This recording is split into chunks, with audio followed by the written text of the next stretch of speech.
आजूबाजूच्या घरातल्या लोकांच्या गोष्टी चोरायला लागतो।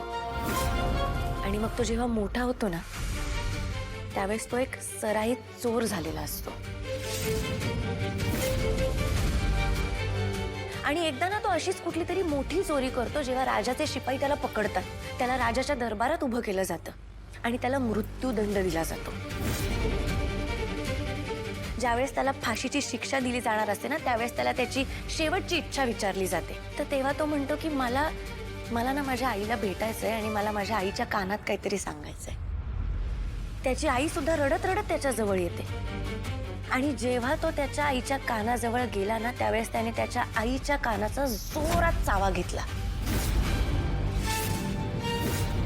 त्याची आई कळवळली। काही केल्या हा माणूस त्याच्या आईचा कान सोडायला तयारच नाही। शेवटी त्याने त्याच्या आईच्या कानाचा लचका तोडला। आजूबाजूची लोक घाबरली, आश्चर्याने त्याला विचारायला लागली की का शेवटच्या क्षणी सुद्धा तू तुझ्या आईला दुखापत का केलीस?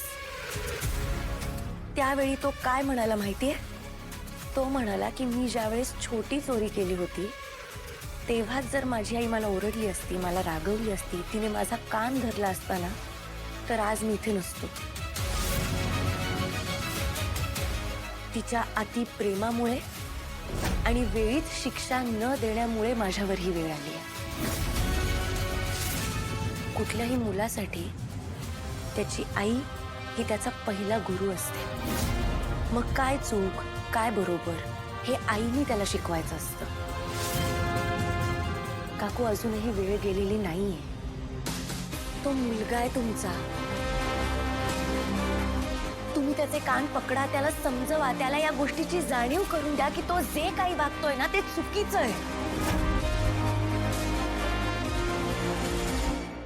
टीचर छान होती गोष्ट। मला की नाही आता जरा झोप आली गोष्ट ऐकून। छान होती गोष्ट।